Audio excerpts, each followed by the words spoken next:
सतनाम श्री वाहिगुरु साहिब जीओ। मैं मूर्ख की केतक बात है, कोट पराधी तरिया रे। गुर नानक जिन सुनिया पेखिया, से फिर गर पास ना परिया रे। जैसा सतगुर सुनींदा, तैसो ही मैं डीठ। विछड़िया मिलै प्रभु हर दरगह का बसीठ।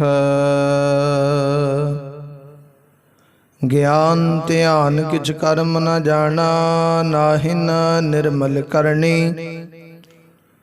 साध संगत कै अंचल लावहो, भिखमा नदी जय तरनी।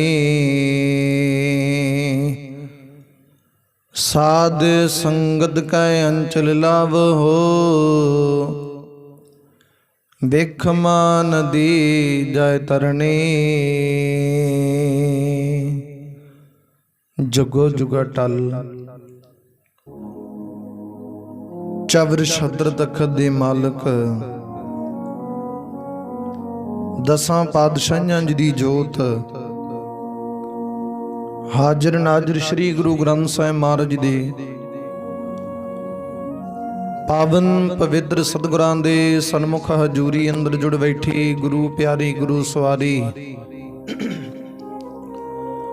गुरु की साजी साज के नवाजी, गुरु का खास रूप खालसा साध संगत जीओ। आओ कुछ समय लई सतगुरु जी दे पावन पवित्र चरण कमलां दे नाल मन बिरतियां कागर करके जुड़ करके बहन दी कृपालता करिए।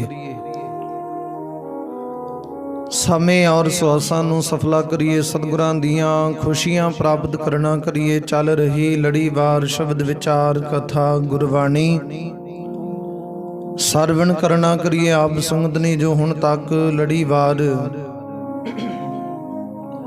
शब्द विचार कथा गुरबाणी सरवण कीती है, वो विचार इथों तक सी कि जिस वेले सतगुरु गुरु हरगोबिंद महाराज छेवें पातशाह मीरी पीरी दे मालक कृपालू दयालु सतगुरु जी इधरों सतगुरु जी कांगड़ नगर तो गुजरवाल तो सतलुज दरिया पार करके हुण करतारपुर दी धरती ते पहुंचे आ। जिमें जिमें करतारपुर दी धरती ते पहुंचे ने विचार हुई, आप संगत ने सरवण कीता। उस वेले करतारपुर दी धरती ते बेअंत खुशियां दा माहौल बन जाना कीता।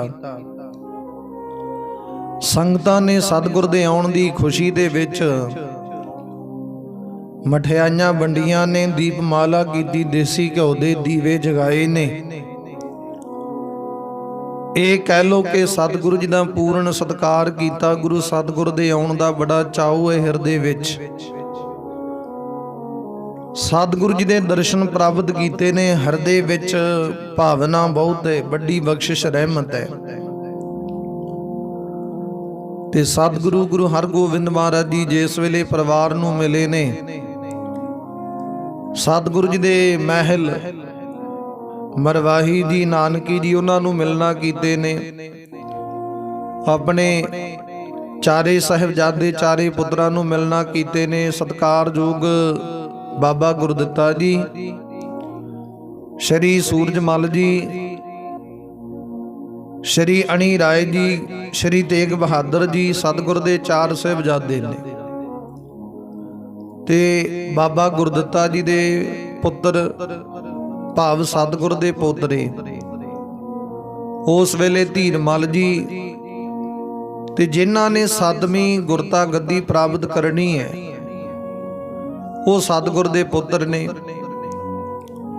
ਤੇ ਗੁਰੂ ਪਿਆਰਿਓ ਉਸ ਵੇਲੇ ਸਤਿਗੁਰੂ ਗੁਰੂ ਹਰਗੋਬਿੰਦ ਮਹਾਰਾਜ ਜੀ ਇਦਾਂ ਆਪਣੇ ਪਰਿਵਾਰ ਦੇ ਵਿੱਚ ਮਿਲੇ ਨੇ। ਜਿੱਥੇ ਗੁਰੂ ਗ੍ਰੰਥ ਸਾਹਿਬ ਮਹਾਰਾਜ ਜੀ ਪ੍ਰਕਾਸ਼ ਹੈ, ਉੱਥੇ ਗੁਰੂ ਗ੍ਰੰਥ ਸਾਹਿਬ ਮਹਾਰਾਜ ਦੇ ਸਨਮੁਖ ਨਤਮਸਤਕ ਹੋਣਾ ਕੀਤੇ ਆ, ਨਮਸਕਾਰ ਕੀਤੀ ਹੈ। ਵੱਡੇ ਪੱਧਰ ਤੇ ਕੜਾ ਪ੍ਰਸ਼ਾਦੀ ਦੇਗ ਤਿਆਰ ਕਰਕੇ ਸਤਿਗੁਰ ਦਾ ਸ਼ੁਕਰਾਨਾ ਕੀਤਾ, ਧੰਨਵਾਦ ਕੀਤਾ ਏ। ਅਰਦਾਸ ਬੇਨਤੀ ਕੀਤੀ ਪੰਜਾਂ ਗੁਰੂ ਸਾਹਿਬਾਂ ਤੱਕ ਕਿ ਸਤਿਗੁਰੂ ਜੀ ਆਪ ਜੀ ਨੇ ਇਸ ਵੱਡੇ ਕਾਰਜ ਦੇ ਵਿੱਚ ਜਿਹੜਾ ਕਿ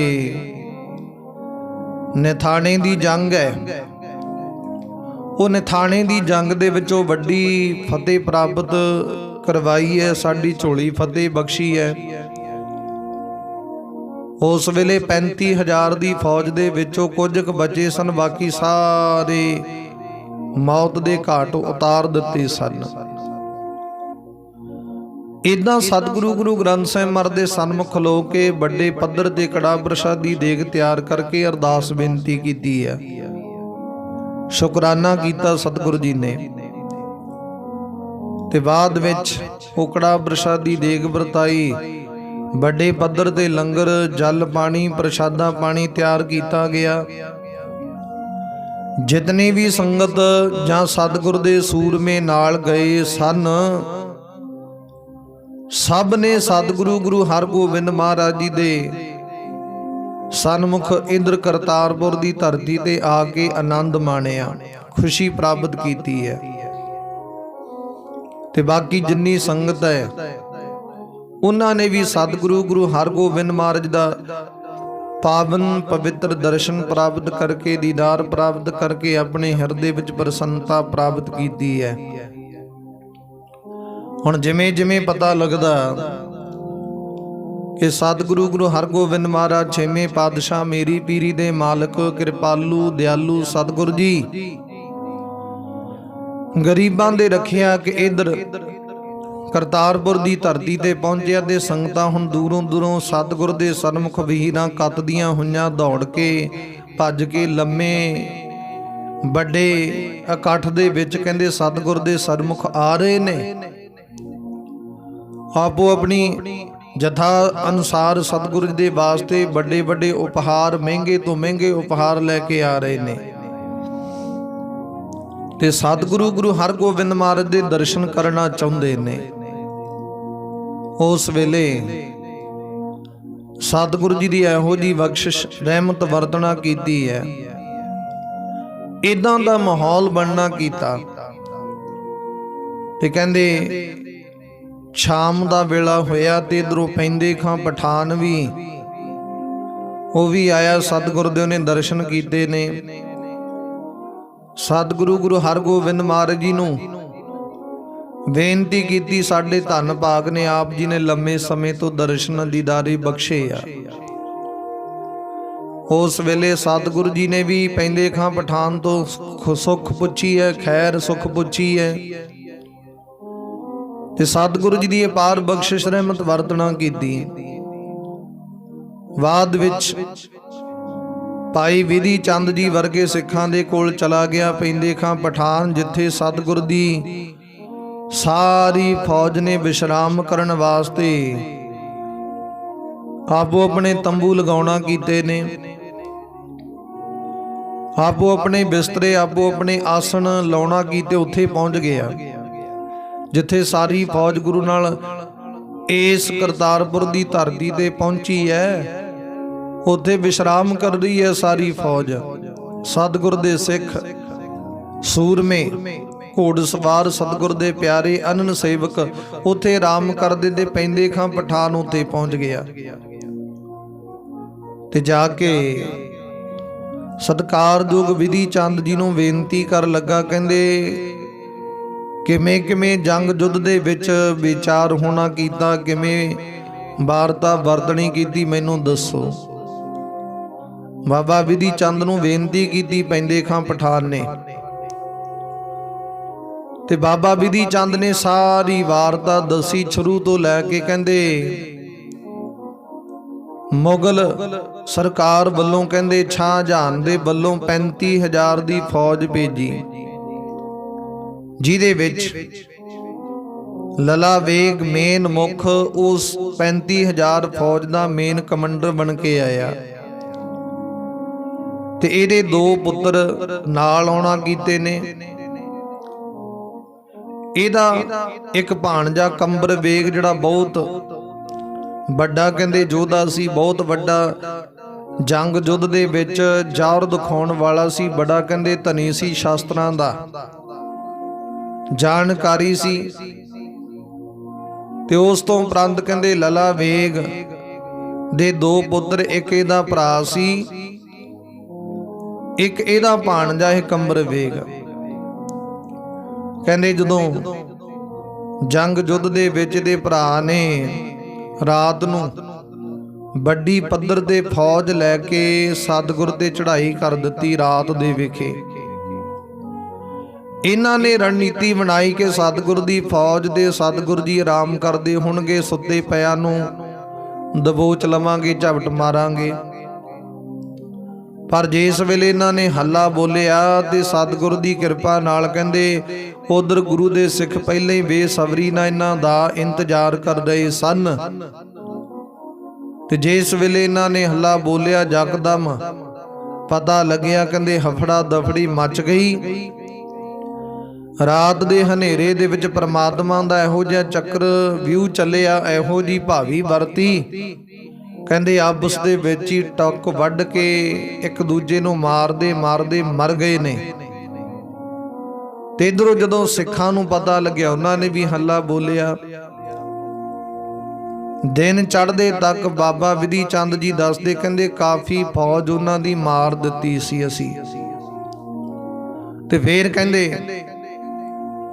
ਇਹਦਾ ਲਲਾ ਬੇਗ ਦਾ ਜਿਹੜਾ ਭਾਣਜਾ ਏ, ਉਹਨੇ ਸਤਿਗੁਰ ਜੀ ਨੂੰ ਬੰਗਾਰਿਆ ਕਿ ਮੈਂ ਕੱਲੇ ਦੇ ਨਾਲ ਕੱਲਾ ਹੀ ਟਾਕਰਾ ਕਰਨਾ ਚਾਹੁੰਦਾ, ਕੋਈ ਵਿੱਚ ਨਾ ਆਵੇ।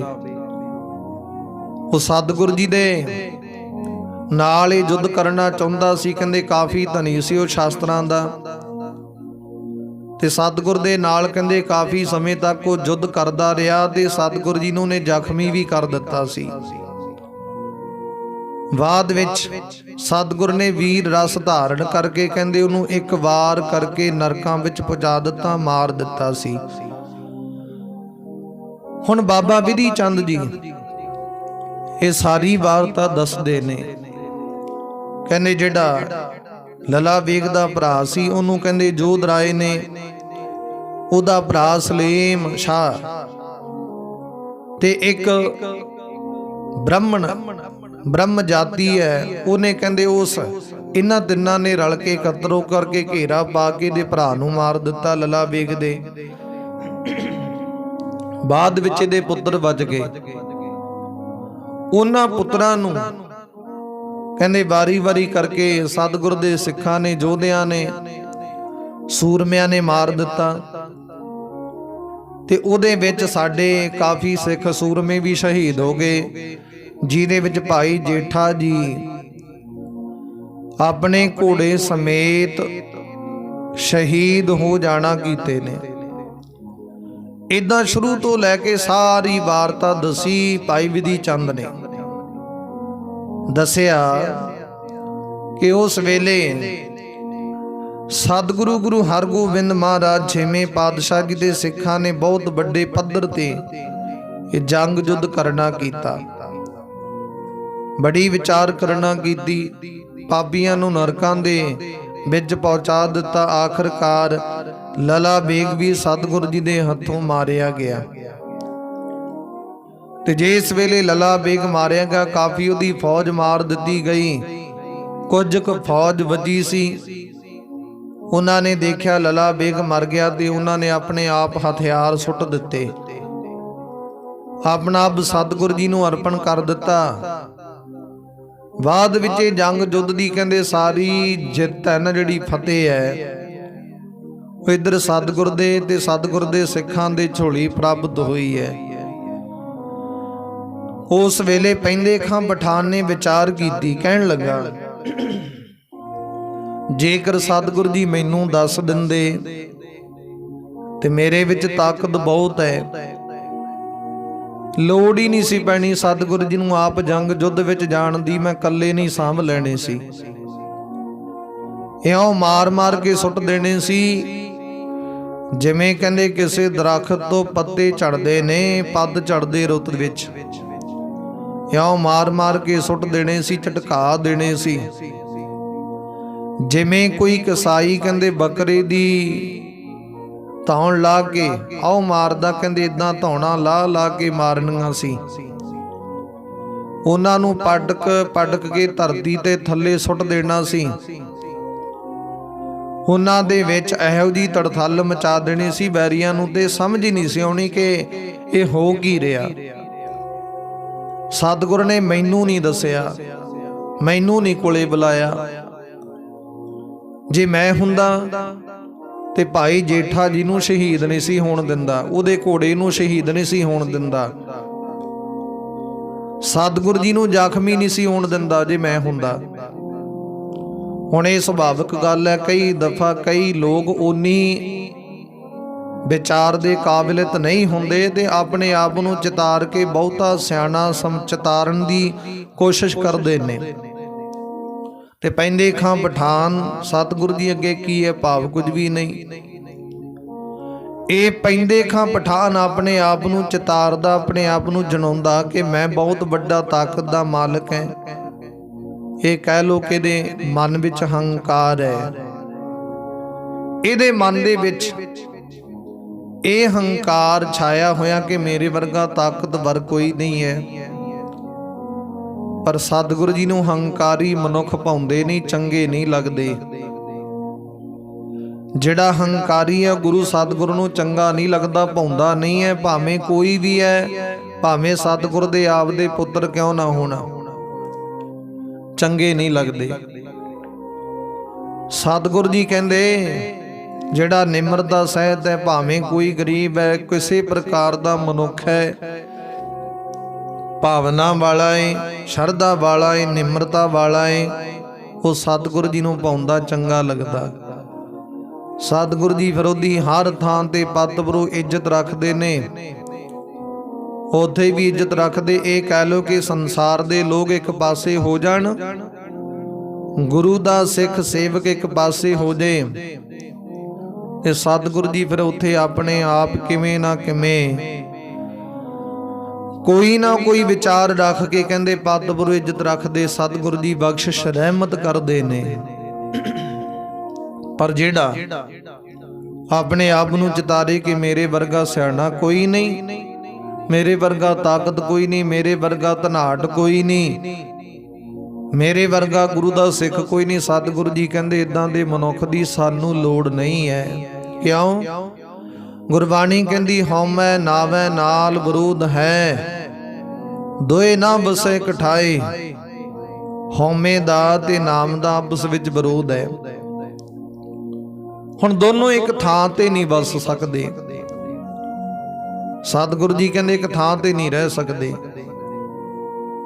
ਜਿੱਥੇ ਹਉਮੈ ਹੈ ਉੱਥੇ ਨਾਮ ਨਹੀਂ, ਜਿੱਥੇ ਨਾਮ ਹੈ ਉੱਥੇ ਹਉਮੈ ਨਹੀਂ। ਇਹ ਗੱਲ ਵਿਚਾਰਨ ਵਾਲੀ ਹੈ। ਇਹ ਸਮਝ ਲਿਓ, ਜਦੋਂ ਨਾਮ ਦੀ ਪ੍ਰਾਪਤ ਹੋਗੀ ਹਉਮੈ ਖਤਮ ਹੋ ਜਾਂਦੀ ਹੈ। ਫਿਰ ਤੇ ਤੂੰ ਹੀ ਤੂੰ ਦੀ ਆਵਾਜ਼ ਹਿਰਦੇ ਵਿੱਚੋਂ ਉਤਪੰਨ ਹੁੰਦੀ ਹੈ।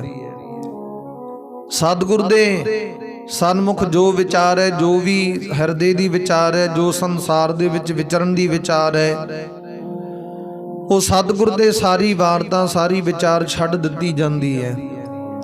ਫਿਰ ਤੇ ਹਿਰਦੇ ਵਿੱਚ ਇਹ ਪੁਕਾਰ ਆਉਂਦੀ, ਮੇਰਾ ਮੁਝ ਮੈਂ ਕਿਛ ਨਾਹੀਂ, ਜੋ ਕਿਛ ਹੈ ਸੋ ਤੇਰਾ, ਤੇਰਾ ਤੁਝ ਕੋ ਸੌਂਪਤੇ ਕਿਆ ਲਾਗੈ ਮੇਰਾ। ਸਤਿਗੁਰੂ ਜੀ ਇਸ ਬਾਨੀ ਸੰਸਾਰ ਦੇ ਵਿੱਚ ਸਾਡਾ ਕੁਝ ਵੀ ਨਹੀਂ ਹੈ, ਜੋ ਕੁਝ ਹੈ ਸੋ ਸਭ ਕੁਝ ਤੇਰਾ ਹੀ ਆ, ਤੇਥੋਂ ਪ੍ਰਾਪਤ ਕੀਤਾ। ਇਸ ਸੰਸਾਰ ਦੇ ਵਿੱਚ ਜੋ ਕੁਝ ਹੈ ਪ੍ਰਮਾਤਮਾ ਦਾ। ਇਹ ਸਰੀਰ ਵੀ ਸਾਡਾ ਨਹੀਂ ਹੈ, ਇਹ ਵੀ ਪ੍ਰਮਾਤਮਾ ਦਾ। ਕੋਈ ਪਤਾ ਨਹੀਂ ਕਦੋਂ ਸੰਸਾਰ ਦੇ ਵਿੱਚੋਂ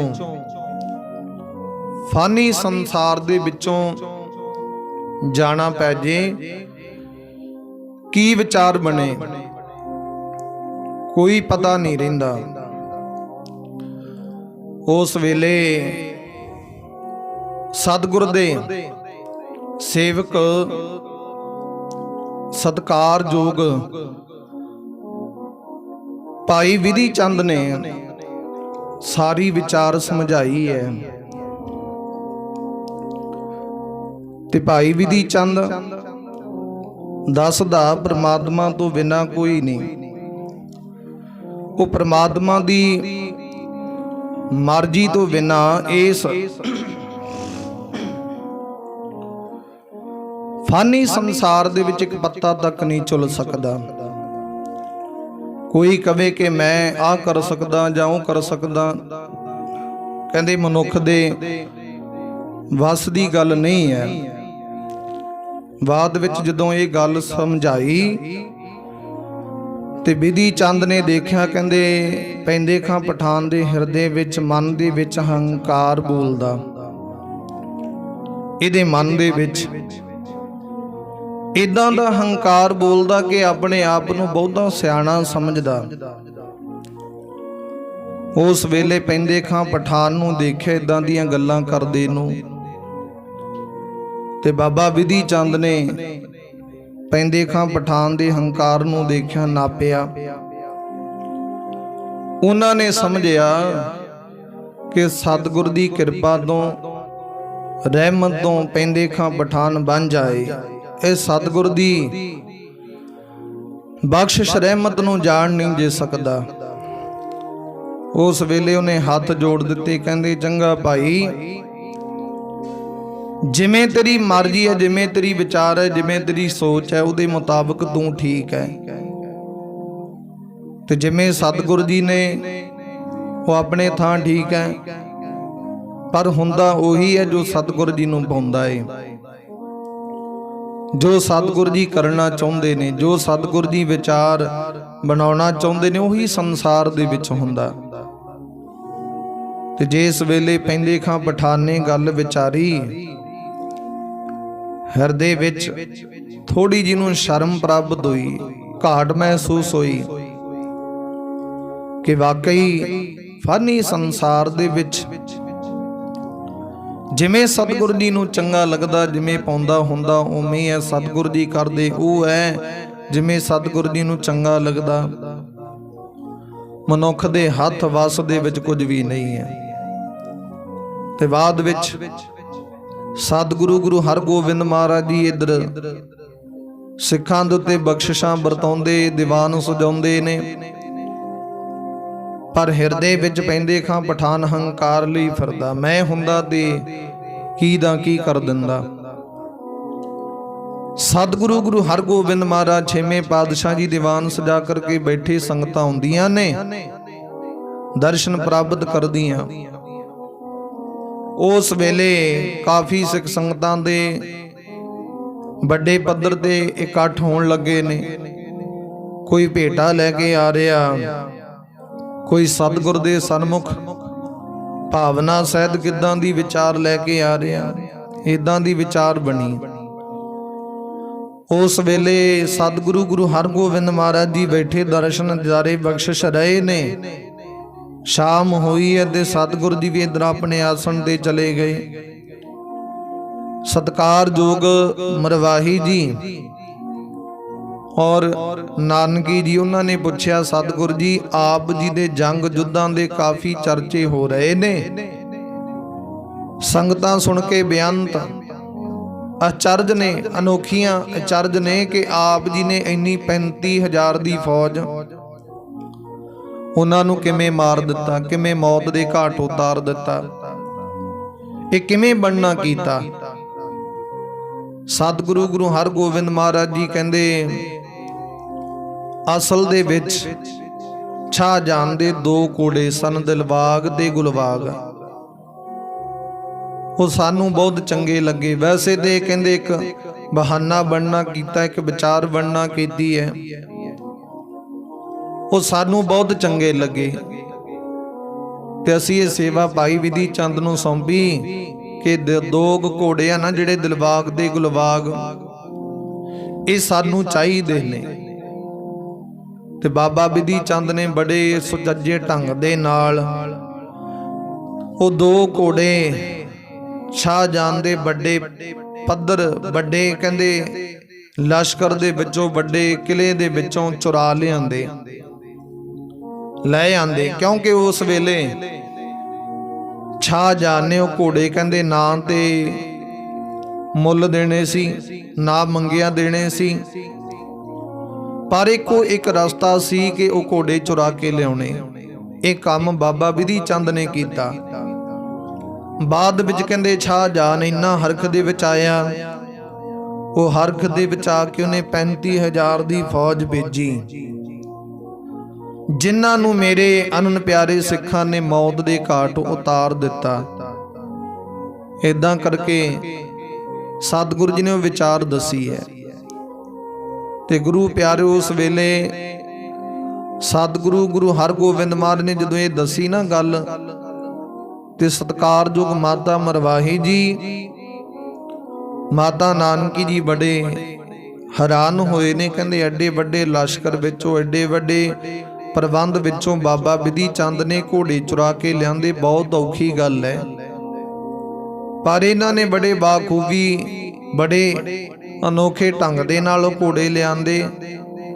धनता जोग है बाबा बिधि चंद जी।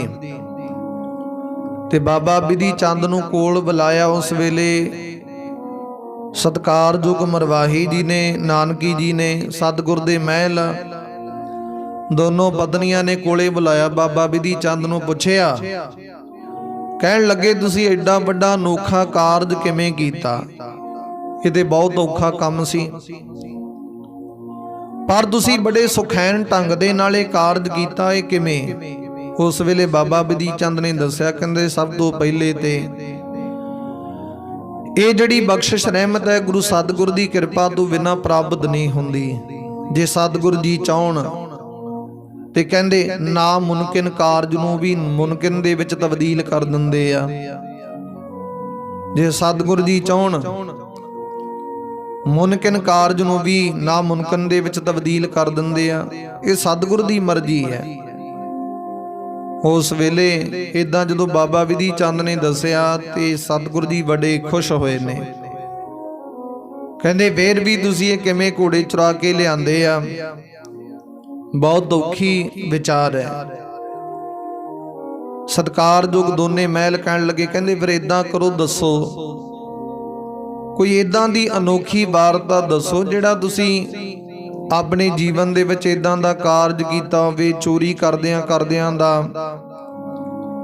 तुहानूं कोई एडी मुश्किल प्राप्त होई होवे ते सतगुर दी किरपा नाल तुसीं उस कारज दे विचों सुखैन बच गए ते गुरु दी किरपा होगी। दसो कि इदां दा विचार। ते बाबा बिधि चंद जी दस्सण लगे, कहंदे जी एक दफा इस तरह ही मैं एक नगर दे विचों चोरी करके आउंदा सी। चोरी भी कादी कीती, वो नगर दे विचों मੱਝਾਂ चोरी करदा सी।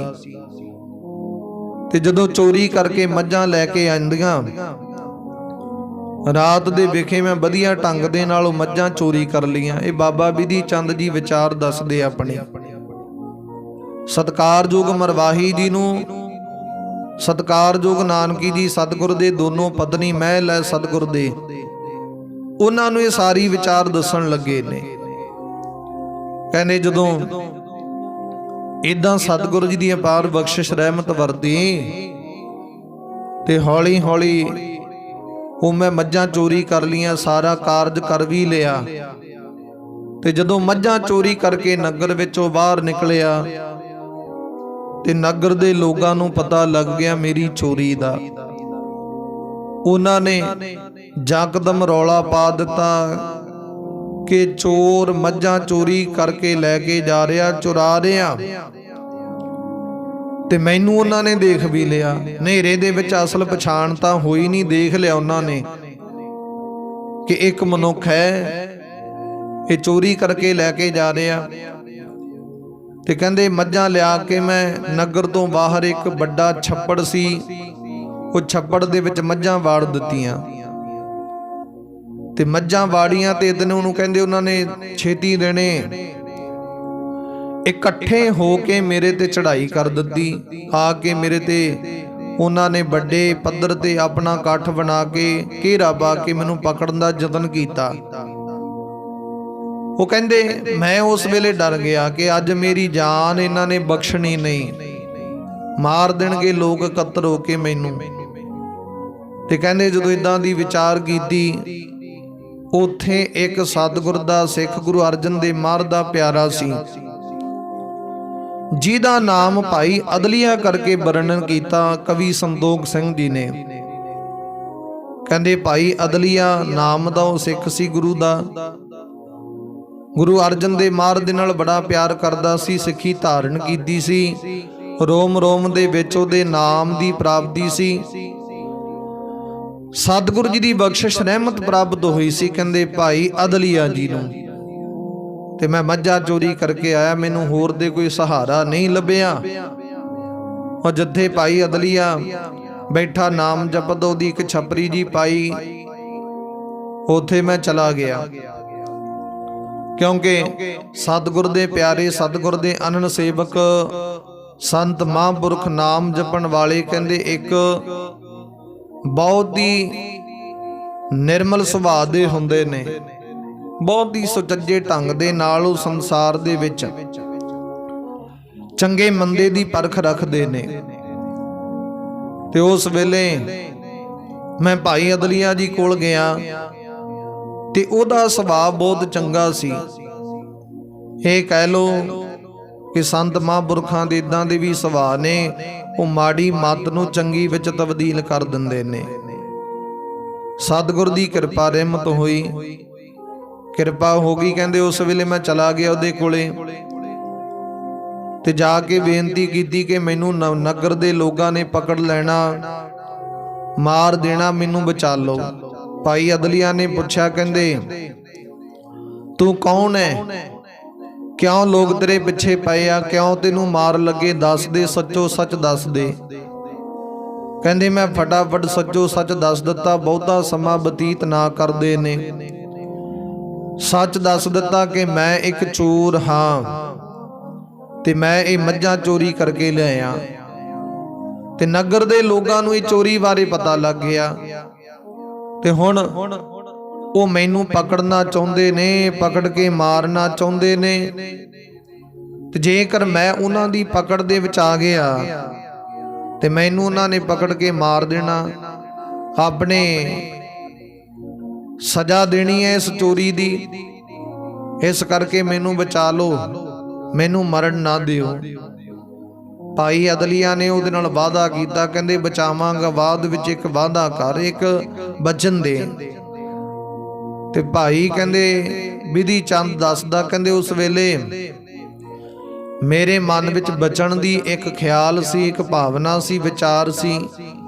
ਉਹ ਜਿਵੇਂ ਜਿਵੇਂ ਭਾਈ ਅਦਲੀਆ ਕਹਿੰਦਾ ਗਿਆ ਤਿਵੇਂ ਤਿਵੇਂ ਮੈਂ ਮੰਨਦਾ ਗਿਆ। ਭਾਈ ਅਦਲੀਆ ਜੀ ਕਹਿੰਦਾ ਤੈਨੂੰ ਬਚਾ ਤੇ ਲੈਨੇ, ਅੱਜ ਤੋਂ ਬਾਅਦ ਚੋਰੀ ਕਰਨੀ ਬੰਦ ਕਰ ਦੇ। ਕਹਿੰਦੇ ਮੈਂ ਫਟਾਫਟ ਬਚਣ ਦੇ ਮਾਰੇ ਨੇ ਕਹਿ ਦਿੱਤਾ, ਠੀਕ ਹੈ ਮੈਂ ਅੱਜ ਤੋਂ ਬਾਅਦ ਚੋਰੀ ਨਹੀਂ ਕਰਦਾ।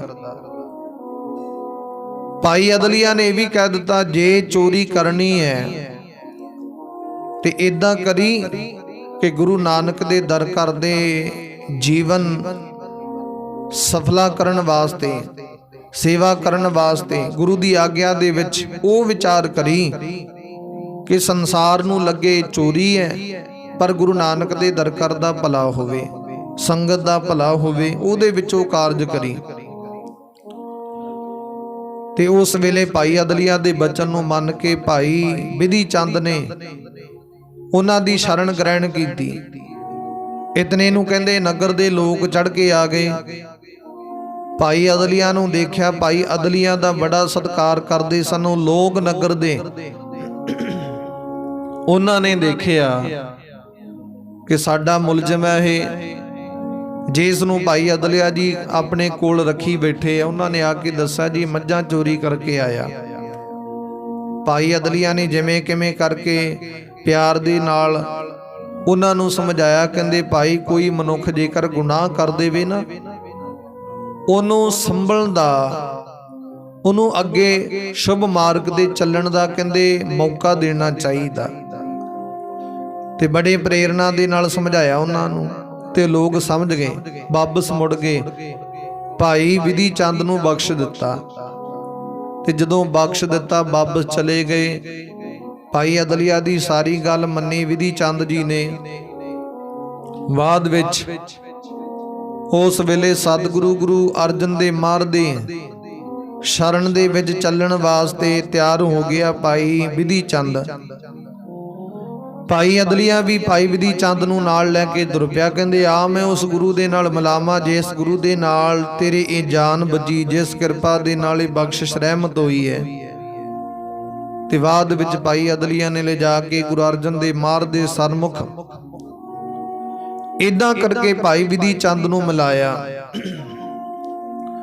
ਤੇ ਭਾਈ ਵਿਧੀ ਚੰਦ ਸਤਿਗੁਰ ਦੇ ਦਰਸ਼ਨ ਇਹੋ ਜਿਹੇ ਕੀਤੇ ਉਹਨੇ ਕਿ ਗੁਰੂ ਨਾਨਕ ਦੇ ਦਰ ਕਰਦਾ ਪ੍ਰੇਮੀ ਬਣ ਗਿਆ, ਸ਼ਰਧਾਲੂ ਬਣ ਗਿਆ। ਸਤਿਗੁਰ ਜੀ ਦੀ ਕਿਰਪਾ ਰਹਿਮਤ ਹੋ ਗਈ, ਬਖਸ਼ਿਸ਼ ਹੋ ਗਈ। ਤੇ ਭਾਈ ਵਿਧੀ ਚੰਦ ਨੇ ਉਸੇ ਦਿਨ ਤੋਂ ਆਪਣਾ ਆਪ ਸਤਿਗੁਰ ਜੀ ਨੂੰ ਅਰਪਣ ਕਰ ਦਿੱਤਾ। ਇਹੋ ਜੀ ਸੇਵਾ ਕੀਤੀ, ਇਹੋ ਜੀ ਭਾਵਨਾ ਨਾਲ ਗੁਰੂ ਚਰਨਾਂ ਵਿੱਚ ਜੁੜਿਆ। ਭਾਈ ਵਿਧੀ ਚੰਦ ਜੀ ਸਤਿਕਾਰਯੋਗ ਮਰਵਾਹੀ ਜੀ, ਨਾਨਕੀ ਜੀ, ਸਤਿਗੁਰੂ ਹਰਗੋਬਿੰਦ ਮਹਾਰਾਜ ਜੀ ਉਹਨਾਂ ਨੂੰ ਦੱਸਦਾ, ਕਹਿੰਦੇ ਇਦਾਂ ਕਰਕੇ ਮੇਰਾ ਜੀਵਨ ਉਸ ਦਿਨ ਤੋਂ ਸਤਿਗੁਰੂ ਗੁਰੂ ਅਰਜਨ ਦੇਵ ਮਹਾਰਾਜ ਦੇ ਸਨਮੁਖ ਅਰਪਣ ਕਰ ਦਿੱਤਾ ਗਿਆ। ਤੇ ਅੱਜ ਤੱਕ ਸੇਵਾ ਦੇ ਵਿੱਚ, ਭਾਵਨਾ ਦੇ ਵਿੱਚ ਸਤਿਗੁਰ ਦੀ ਕਿਰਪਾ ਰਹਿਮਤ ਵਰਤਣੀ ਸ਼ੁਰੂ ਹੋ ਗਈ। ਇਹ ਕਿਰਪਾ ਹੋ ਗਈ। ਭਾਈ ਵਿਧੀ ਚੰਦ ਨੇ ਸਾਰੀ ਵਿਚਾਰ ਉਸ ਵੇਲੇ ਦੱਸੀ ਤੇ ਮਾਤਾ ਮਰਵਾਹੀ ਜੀ, ਨਾਨਕੀ ਜੀ ਸੁਣ ਕੇ ਬੜੇ ਹੈਰਾਨ ਹੋਏ ਨੇ ਕਿ ਤੇਰੇ ਤੇ ਸਤਿਗੁਰ ਦੀ ਪੂਰਨ ਕਿਰਪਾ ਰਹਿਮਤ ਅੱਜ ਤੋਂ ਨਹੀਂ, ਪਹਿਲਾਂ ਤੋਂ ਵਰਤ ਰਹੀ ਹੈ।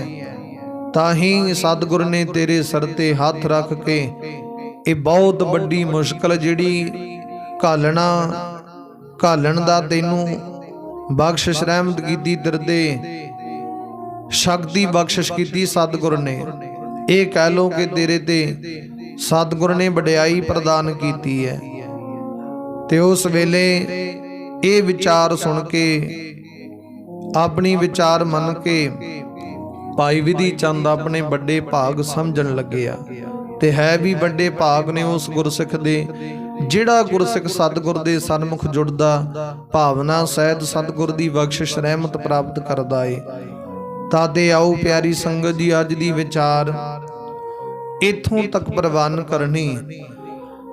ਅਗਲੀ ਵਿਚਾਰ ਆਪਾਂ ਕੱਲ ਨੂੰ ਸਰਵਣ ਕਰਾਂਗੇ। ਅੱਗੇ ਕਿਵੇਂ ਕਿਵੇਂ ਕਰਕੇ ਗੁਰੂ ਸਤਿਗੁਰੂ ਗੁਰੂ ਹਰਗੋਬਿੰਦ ਮਹਾਰਾਜ ਛੇਵੇਂ ਪਾਤਸ਼ਾਹ ਮੀਰੀ ਪੀਰੀ ਦੇ ਮਾਲਕ ਕਿਰਪਾਲੂ ਦਿਆਲੂ ਸਤਿਗੁਰੂ ਜੀ ਕੀ ਬਖਸ਼ਿਸ਼ਾਂ ਕਰਦੇ ਆ। ਤੇ ਇਧਰੋਂ ਭਾਈ ਵਿਧੀ ਚੰਦ ਜੀ ਆਪਣੇ ਪਿਛਲੇ ਜਨਮ ਦੀ, ਜੋ ਆਪਣੇ ਜਨਮ ਦੀ